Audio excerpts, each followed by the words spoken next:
Hello students, welcome back. जहाँ हम discuss करने जा रहे हैं एनसीईआरटी क्लाइंट्स को, that means NCERT decoding series में आपका बहुत बहुत स्वागत है। आइए बच्चों, आज हम डिस्कस करेंगे oogenesis के बारे में कि oogenesis कैसे होता है। लेकिन इसके पहले बच्चों, जो लास्ट वीडियो में हमने डिस्कस किया था स्पर्मेटोजेनेसिस, उसके बारे में कुछ एक शॉर्ट रिवीजन लेते हैं। चलिए बच्चों, क्वेश्चन का जवाब दीजिएगा। स्पर्मेटोजेनेसिस मेल में होती है, यस। प्यूबर्टी में होती है, यस।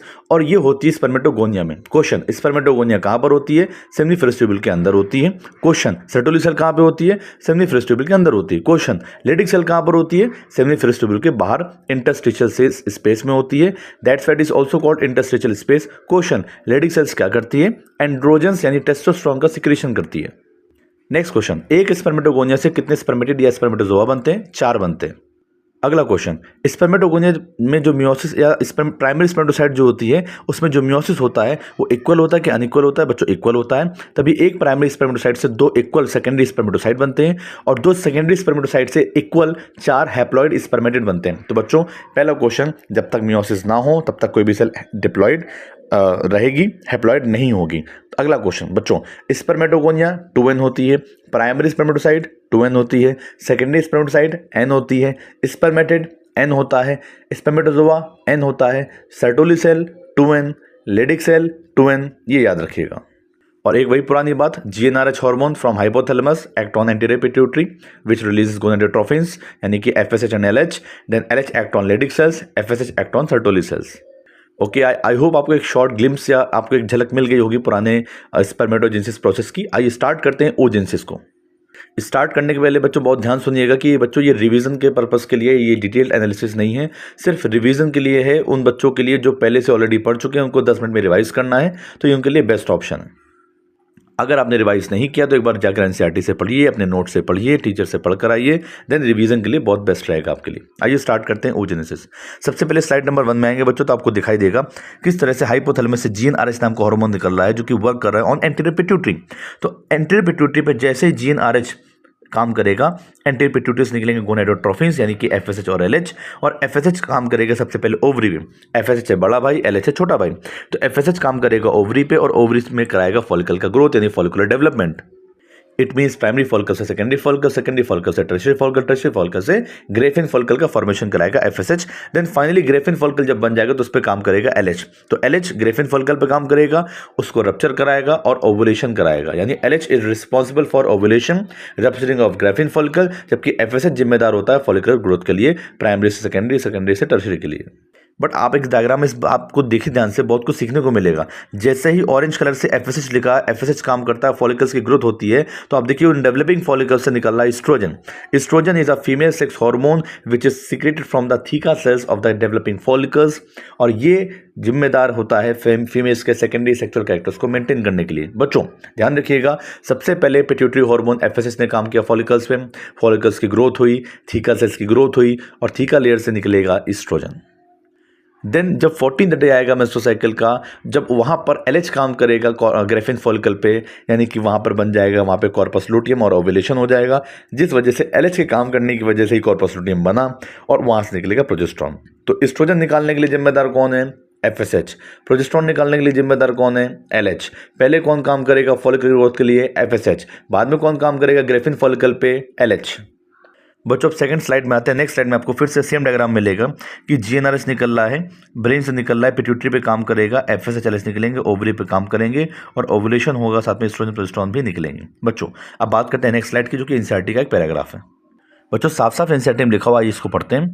जो process of formation of mature female gamete का, उसे oogenesis कहते हैं। पहले डेफिनेशन होगी बच्चों। सेकंड लाइन में साफ साफ लिखा हुआ है कि ये स्पर्मेटोजेनेसिस से डिफरेंट होता है। बच्चों हम लोग एनसीईआरटी का एक लाइन से डिसाइड करेंगे कि कैसे कैसे क्वेश्चन बन सकते हैं, तो बहुत ध्यान से लाइन्स को मेरे साथ में पढ़िए। तो बताइए, साफ साफ लिखा हुआ है कि स्पर्मेटोजेनेसिस से बच्चों ये डिफरेंट होता है, क्योंकि oogenesis जो होता है ये तब शुरू होता है एम्ब्रियोनिक स्टेज में शुरू होता है, जबकि स्पर्मेटोजेनेसिस जो होता है वो प्यूबर्टी में शुरू होता है। बच्चों अगला क्वेश्चन है कि एक कपल ऑफ मिलियन ओगोनिया जो होती हैं वो आपकी ईच ओवरी में मिलती है, ये याद रखिएगा बच्चों। A couple of million oogonia जो होती है, गैमेट मदर सेल्स भी बोलते हैं, ये ईच फीटल ओवरी में मिलती हैं। और बाद में साथ में ये भी लिखा है कि no more oogonia are formed and added after birth. बहुत इंपॉर्टेंट लाइन है बच्चों कि ओगोनिया बर्थ के बाद में ना बनती हैं और ना ही ऐड होती हैं। बच्चों यही oogonia एम्ब्रियोनिक स्टेज में ही मियोस अपने साइज को बढ़ाती हैं एंड बिकम प्राइमरी oocyte, और यही primary oocyte undergo meiosis first. बच्चों याद रखना पड़ेगा, स्पर्मेटोजेनेसिस में मियोसिस इक्वल होता था, बट oogenesis में जो मियोसिस होता है वो अनइक्वल होता है। ये बात आपको इंपॉर्टेंटली याद रखनी पड़ेगी। पहली बात कि जो oogonia होती है वो अपने साइज को बढ़ाएगी, इट बिकम प्राइमरी oocyte, और वो प्राइमरी oocyte जाएगी मियोसिस फर्स्ट में, लेकिन वो मियोसिस फर्स्ट पूर्ण नहीं हो या कंप्लीट नहीं हो पाएगा, वो वहीं पर सस्पेंड कर जाएगा प्रोफेज फर्स्ट स्टेज में, यानी मियोसिस फर्स्ट की प्रोफेज फर्स्ट में वो प्राइमरी oocyte रुक जाएगी और तब तक रुकी रहेगी टेम्परेरी स्टेज में जब तक प्यूबर्टी नहीं आ जाएगी। बच्चों एनसीईआरटी की नेक्स्ट लाइन कहती है कि each primary oocyte then get surround by a layer of granulosa cells, ये ध्यान रखिएगा, and it is called primary follicle, यानी एम्ब्रियोनिक स्टेज में ही उस प्राइमरी oocyte जो कि मियोसिस फर्स्ट के प्रोफेज फर्स्ट में रुकी हुई है उसके आसपास कुछ सराउंडिंग सेल्स ग्रेनुलोसा सेल्स लग जाएंगी और अब उस स्ट्रक्चर को बोल देंगे प्राइमरी फॉलिकल। उस प्राइमरी फॉलिकल के अंदर क्या मिलेगा बच्चों, प्राइमरी oocyte मिलेगी बच्चों। उसके अंदर क्या हो रहा होगा, वो मियोसिस फर्स्ट के प्रोफेज फर्स्ट में रुकी हुई होगी टेम्परेली। इस तरह से हम कह सकते हैं कि after birth a large number of these follicles degenerate during the phase from birth to puberty, यानी कि बर्थ से लेकर प्यूबर्टी आने तक जो 11 से 12 साल का गैप रहेगा बच्चों जन्म के बाद, इसमें बहुत सारे फॉलिकल्स क्या होंगे बोलो, डैमेज होंगे, और बच्चों इसे बोलते हैं फॉलिकुलर एट्रेशिया। एट्रेशिया कहते हैं, याद रखिएगा, बहुत इंपॉर्टेंट क्वेश्चन है बच्चों। Therefore at puberty only 60,000 to 80,000 primary follicles left in each ovary. Very very most important बच्चों, प्राइमरी फॉलिकल बर्थ के पहले भी थे और प्राइमरी फॉलिकल प्यूबर्टी में भी मिले, बट उनका नंबर धीमे धीमे कम होता जा रहा है। लगभग 60,000 से 80,000 प्राइमरी फॉलिकल बचेंगे जिसके अंदर प्राइमरी oocyte मिलेगी जो कि मियोसिस फर्स्ट के प्रोफेज फर्स्ट में रुकी हुई होगी। ये प्यूबर्टी की बात मैं आपको बता रहा हूं, और ये डेटा ईच ओवरी का ये इंपॉर्टेंट है बच्चों। ईच ओवरी में 60,000 से 80,000 प्राइमरी फॉलिकल्स आपको मिल जाएंगे in left in each ovary. Next line है बच्चों, the primary follicle get surrounded by more layers of granulosa cells and a new theca cells are called secondary follicle, यानी कि जब प्राइमरी फॉलिकल के आसपास ग्रेनुलोसा सेल्स की और layer चढ़ जाती है और थीका लेयर्स बढ़ जाती हैं, then this structure is called secondary follicle. बच्चों इस बात को अच्छी तरह समझने के लिए मैंने नेक्स्ट स्लाइड में एक एनसीईआरटी का डायग्राम या एक्स्ट्रा डायग्राम लगाया हुआ है ओवरी का, बहुत ही प्यारा डायग्राम। आप देखिए ध्यान से, मैं आपको सारी बातें बताता हूँ। आपको इस ओवरी के क्रॉस सेक्शन व्यू में आपको प्रिमोर्डियल फॉलिकल मिल जाएगा स्टार्टिंग में, देन प्राइमरी फॉलिकल बनेगा। प्राइमरी फॉलिकल के आसपास सेल्स बढ़ जाएंगे तो साइज थोड़ा बढ़ेगा तो बिकम सेकेंडरी फॉलिकल। सेकेंडरी से आप देखेंगे फोटो में तो टर्शियरी फॉलिकल बना है। टर्शियरी फॉलिकल आप देखिए छोटी सी कैविटी भी बन गई जिसे हम एंट्रम कहते हैं। तो टर्शियरी फॉलिकल की पहचान क्या होती है बच्चों, fluid filled cavity called antrum, ये टर्शियरी फॉलिकल की पहचान होती है। टर्शियरी फॉलिकल में थीका लेयर्स डिफरेंशिएट कर जाती है, थीका एक्सटर्ना थीका इंटरना में, याद रखिएगा बच्चों। और आपको साथ में यहाँ पे कॉर्टेक्स दिख रहा होगा जहाँ पे फॉलिकल्स ग्रो कर रहे हैं। आगे चल के टर्शियरी फॉलिकल कन्वर्ट होता है बच्चों मैच्योर फॉलिकल या ग्राफिन फॉलिकल में, जिसके अंदर आपको सेकेंडरी oocyte दिख जाएगी। और आप देख सकते हैं मेडुला वाला पार्ट जहाँ पे ब्लड वेसल्स भी आपको दिखाई दे रही हैं बच्चों। ये जब ये मैच्योर फॉलिकल या ग्राफिन फॉलिकल रप्चर करता है तो आगे चल के ओवुलेटेड ओवम जो कि सराउंडेड है बाय कोरोनरी डेटा, आप साफ साफ देख सकते हैं फोटो में कि जिस ओवम का ओवुलेशन हो रहा है जिसे हम सेकेंडरी oocyte कह रहे हैं बच्चों, उसके आसपास चारों तरफ से ओवुलेशन के टाइम पे उसको कोरोना रेडिएटा घेरे हुए यानी कवर कर रही है, और साथ में जो अब छिलका यानी आउटर कवरिंग बचेगी that is called corpus luteum. और बच्चों ये कॉर्पस लुटियम ही प्रोजेस्टेरॉन का सिक्रेशन करती है और आगे चल के धीमे धीमे डिजनरेट कर जाती है, इट बिकम्स कॉर्पस एल्बिकन्स जो आप देख सकते हैं। और कॉर्पस एल्बिकन्स प्रोजेस्टेरॉन का सिक्रेशन नहीं करती, ध्यान रखिएगा। बच्चों नेक्स्ट स्लाइड की ओर चलते हैं। नेक्स्ट स्लाइड में साफ साफ तौर पर लिखा हुआ है एनसीईआरटी लाइंस में, the secondary follicle soon transform into a tertiary follicle which is characterised by a fluid filled cavity called antrum, यानी टर्शियरी फॉलिकल की पहचान क्या है बच्चों, फ्लूइड फिल्ड कैविटी एंट्रम, जिसके अंदर एक फ्लूइड होता है जिसे बोलते हैं लिकर फॉलिकुलाई। आपको याद करने की जरूरत नहीं है, एक्स्ट्रा पॉइंट है बच्चों ये। The theca layers is organised into an outer theca outer and inner theca externa and interna. तो बढ़िया, आउटर वाली को एक्सटर्ना बोलेंगे, इनर वाले को इंटरना बोलेंगे, याद रखिएगा। तो theca externa and theca interna. और ध्यान रखिएगा बच्चों, इसी टर्शियरी फॉलिकल के अंदर जो प्राइमरी oocyte थी वो अपनी मियोसिस फर्स्ट को कंप्लीट कर लेगी जो कि अनइक्वल होता है। इस अनइक्वल मियोसिस फर्स्ट के कंप्लीशन की वजह से टर्शियरी फॉलिकल के अंदर आपको एक पोलर बॉडी जो कि स्मॉल साइज की होगी और एक सेकेंडरी oocyte देखने को मिलेगी, यानी प्राइमरी oocyte का मियोसिस फर्स्ट कंप्लीट होते ही एक सेकेंडरी oocyte और एक हैप्लॉइड पोलर बॉडी बन जाएगी। आप जानते हैं मियोसिस के बाद सारे स्ट्रक्चर हैप्लॉइड होते हैं, तो प्राइमरी oocyte तो डिप्लॉइड थी बट सेकेंडरी oocyte और पोलर बॉडी हैप्लॉइड रहेंगी, याद रखिएगा। इट मीन्स लिखा हुआ साफ साफ एनसीईआरटी लाइंस में, it is an unequal division resulting in the formation of a large haploid secondary oocyte and a tiny first polar body. अच्छी तरह समझने के लिए मैंने नेक्स्ट स्लाइड में एक डायग्राम और एनसीईआरटी लगाया हुआ है बच्चा, आप देखिए इसमें भी प्राइमरी फॉलिकल से secondary follicle, tertiary follicle, growing follicle से फाइनली ग्रेफिन फॉलिकल बन चुकी है और फाइनली सेकेंडरी oocyte बाहर आ चुकी है। इसी सेकेंडरी oocyte जो कि ओवुलेशन के बाद बाहर आती है इसको कॉमनली एनसीईआरटी ओवम बोल देती है, बट एक्चुअली में सेकेंडरी oocyte का ही ओवुलेशन होता है बच्चों।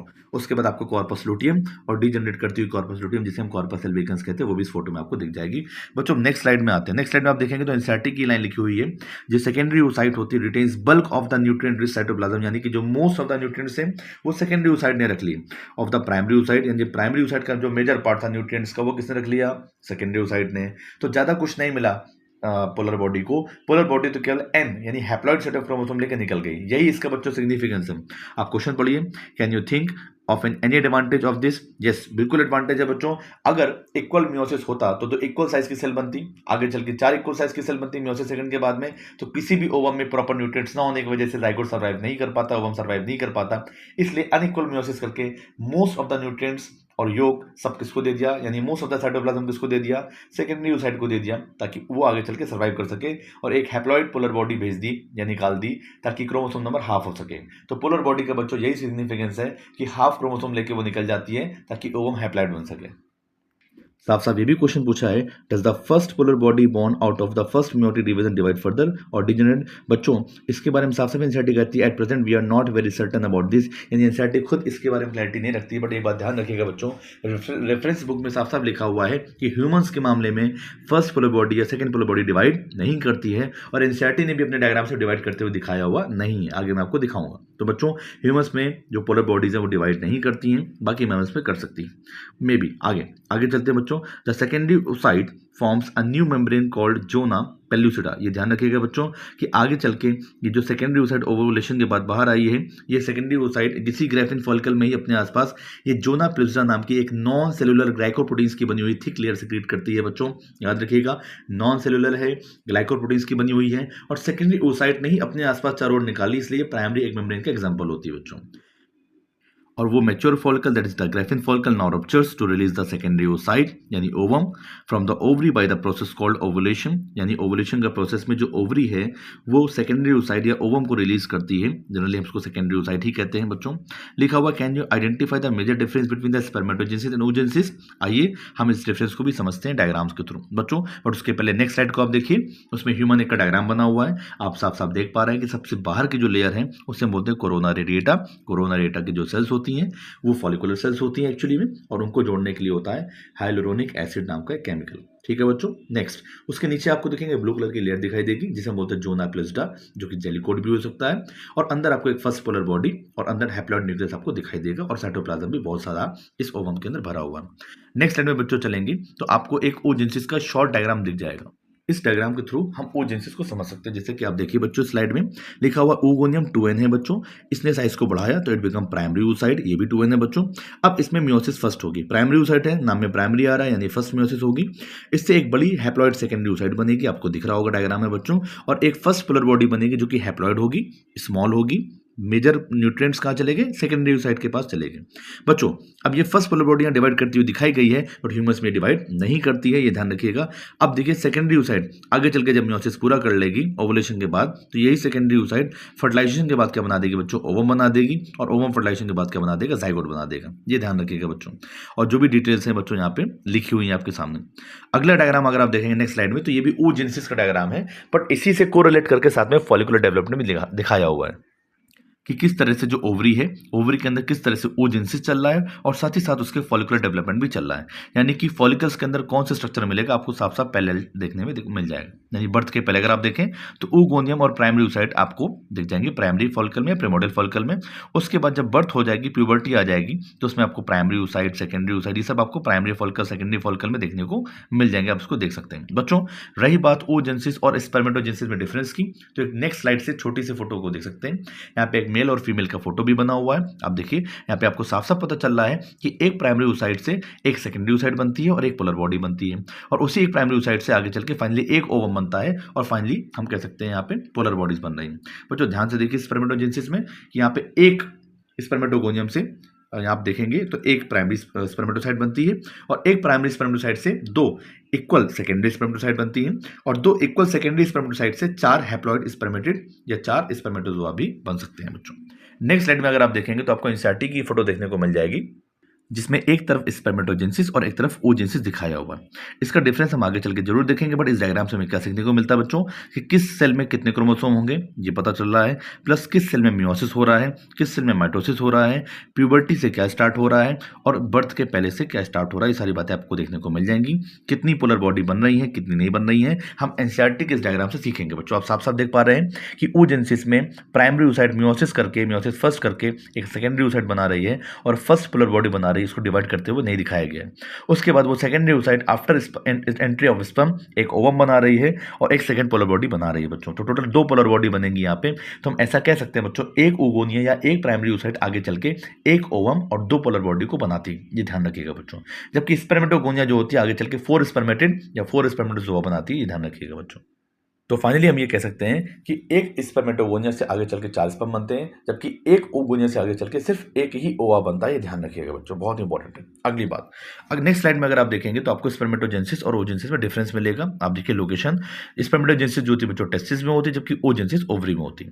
म्योटिक डिवीजन की बात करें तो स्पर्मेटोजेनेसिस के म्योटिक डिवीजन इक्वल होते हैं, जबकि oogenesis में अनइक्वल होते हैं बच्चों।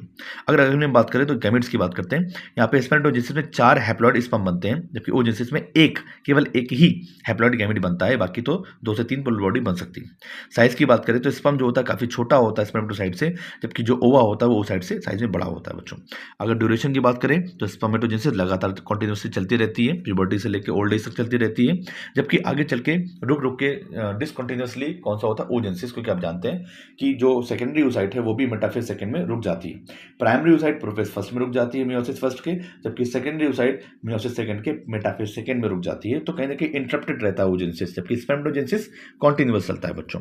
आगे चलते हैं, ऑनसेट की बात करेंगे तो स्पर्मेटोजेनेसिस प्यूबर्टी में स्टार्ट हो जाता है, जबकि oogenesis फीटस स्टेज में ही स्टार्ट हो जाता है। ये ध्यान रखिएगा बच्चों। एंड की बात करें तो लाइफ लॉन्ग यानी ओल्ड एज तक चलता रहता है स्पर्मेटोजेनेसिस, लेकिन मेनोपॉज में ही आके रुक जाता है oogenesis। बच्चों साथ ही साथ हमने इस स्लाइड को कंप्लीट करते हुए आपके टॉपिक को कंप्लीट कर दिया है, लेकिन ध्यान रखिए साथ में हमने रिवीजन के नोट्स भी आपको नेक्स्ट स्लाइड में दिए हुए हैं, आप इनको जरूर देखिए। आपको oogenesis के सारे पॉइंट वाइज यहाँ पे लिखे हुए हैं, साथ ही साथ नेक्स्ट स्लाइड में स्ट्रक्चर ऑफ ओवम भी लिखे हुए हैं, आप उसके स्ट्रक्चर को भी पढ़ सकते हैं। इन सारे पॉइंट्स को आप स्क्रीनशॉट ले लीजिए, इसको याद कर लीजिएगा। और आइए बात करते हैं बहुत ही ताबड़तोड़ क्वेश्चन सेशन के बारे में, जो आप जानते हैं कि फैमिलियर है कि अब ये होने वाला है कि आज हम oogenesis के ताबड़तोड़ क्वेश्चन के बारे में डिस्कस करेंगे, जो एनसीईआरटी की लाइन से ही फ्रेम है। तो आई होप बच्चों आप तैयार होंगे। चलिए क्वेश्चन का जवाब दीजिए बच्चों। बताइए एक oogonia से कितने ओवम बनते हैं बच्चों? एक ओवा बनता है। कितनी पोलर बॉडी बनती है बच्चों? 2 पोलर बॉडी बनती है अकॉर्डिंग टू एनसीईआरटी। अगला क्वेश्चन, एक प्राइमरी oocyte की पोलैरिटी क्या होती है? 2n। ओवोनियम की पोलैरिटी क्या होती है? 2n। प्राइमरी स्पर्मेटोसाइट से कितनी सेकेंडरी स्पर्मेटोसाइट बनती है बच्चों? एक बनती है। फिर अगला क्वेश्चन, एक सेकेंडरी स्पर्मेटोसाइट से कितनी ओवम बनते हैं? एक बनता है बच्चों। सेकेंडरी स्पर्मेटोसाइट की पोलैरिटी क्या होती है? n। प्राइमरी स्पर्मेटोसाइट की पोलैरिटी क्या होती है? 2n। पोलर बॉडी की जो आपकी पोलैरिटी होती है वो क्या होती है? n। oogenesis में जो मियोसिस होता है वो इक्वल होता है कि अनइक्वल? अनइक्वल होता है। मियोसिस फर्स्ट अनइक्वल है कि मियोसिस सेकंड अनइक्वल है? दोनों ही अनइक्वल होते हैं। कितनी पोलर बॉडी बनेगी? मियोसिस फर्स्ट में एक पोलर बॉडी बनेगी, मियोसिस सेकंड में भी एक पोलर बॉडी बनेगी। अब बताइए क्वेश्चन, एक ओवोनियम से फाइनली कितने ओवम बनते हैं? एक बनता है। एक प्राइमरी स्पर्मेटोसाइट से कितने ओवम बनते हैं? एक बनता है। एक प्राइमरी स्पर्मेटोसाइट से कितनी पोलर बॉडी बनती है? एक बनती है। एक सेकेंडरी स्पर्मेटोसाइट से कितनी पोलर बॉडी बनती है? एक बनती है। एक सेकेंडरी स्पर्मेटोसाइट से कितने ओवम बनते हैं? एक बनता है। oogenesis शुरू कब होता है? बर्थ के पहले फीटस स्टेज में शुरू हो जाता है। एक ओवरी में कितनी ओगोनिया होती है? फीटस स्टेज में a couple of million oogonia होती है। प्यूबर्टी आते थे कितनी बच जाती है बेटा? 60,000 से 80,000 प्राइमरी फॉलिकल बचते हैं, जिस प्राइमरी फॉलिकल के अंदर oogonia कन्वर्ट हो चुकी होती है प्राइमरी oocyte में, और वो प्राइमरी oocyte होते हैं मियोसिस फर्स्ट के प्रोफेज फर्स्ट में रुके हुए। फिर उनमें मियोसिस कंटिन्यू कब होता है? रिज्यूम कब होता है? वापस से शुरू कब होता है? जब बच्चों हाइपोथैलेमस से प्यूबर्टी में निकलता है GnRH, फिर वो काम करता है एंटीरियर पिट्यूटरी पे, वहां से निकलता है FSH और LH, फिर वो फर्दर आगे मियोसिस को स्टार्ट कराते हैं। अगला क्वेश्चन, मेल गैमेट मोटाइल होता है, फीमेल गैमेट नॉन मोटाइल होता है, याद रखिएगा बच्चों। अगला क्वेश्चन, टर्शियरी फॉलिकल की पहचान क्या होती है बच्चों? टर्शियरी फॉलिकल में खास बात क्या होती है मैं आपको बताने जा रहा हूं, बहुत ध्यान सुनिएगा। थीका लेयर में डिफरेंशिएशन हो जाता है, थीका एक्सटर्ना थीका इंटरना में, प्लस बेसमेंट मेम्ब्रेन बन जाती है, प्लस एंट्रम कैविटी फॉर्म हो जाती है, ध्यान रखिएगा, प्लस सेकेंडरी oocyte बन चुकी होती है, यानी मियोसिस फर्स्ट कंप्लीट हो चुका होता है, प्लस सेकेंडरी oocyte अपने आसपास एक ग्लाइकोप्रोटीन की लेयर बना लेती है जिसे हम बोलते हैं जोना पेलिस्टा। और एक हैप्लॉइड पोलर बॉडी भी बन चुकी होती है टर्शियरी फॉलिकल के अंदर। तो बच्चों इस तरह से हमने बहुत सारे क्वेश्चन डिस्कस किए। आई होप आपको अच्छा लगा होगा। अगर आपको स्पीड ज़्यादा लगी हो तो आप स्पीड कम करके भी सुन सकते हैं यूट्यूब से। ध्यान रखिएगा, ये क्वेश्चन की प्रैक्टिस और ये लेक्चर्स की प्रैक्टिस, ये नोट्स की प्रैक्टिस या एनसीईआरटी की लाइन्स की प्रैक्टिस या एनसीईआरटी से क्वेश्चन जो मैंने निकाले फ्रेम किए, ये सभी कहीं ना कहीं उन बच्चों के लिए ज़्यादा फ्रूटफुल रहेंगे जो क्लास में पढ़ चुके हैं, रिवाइज करना चाहते हैं 15 से 20 मिनट में। लेकिन जिन बच्चों ने नहीं पढ़ा है उनके लिए अब ये भारी पड़ेगा, इसलिए पहले आप पढ़ कर आएँ, उसके बाद उसको समझें। थैंक यू बच्चों, thank you so much for your support. इसी तरह से चैनल को लाइक करते रहें, वीडियोज़ को लाइक करते रहें, चैनल को सब्सक्राइब करते रहें, इसको शेयर करते रहें उन बच्चों तक जिनको सीखना है कम समय में या जिनको रिवाइज करना है, क्रैश कोर्स टाइप का कम समय में रिवाइज करना है। आगे हम लोग फिर से इसको कंटिन्यू करेंगे, मिलते हैं बहुत जल्दी। Thank you so much for your support and love. Please subscribe the channel. Thank you.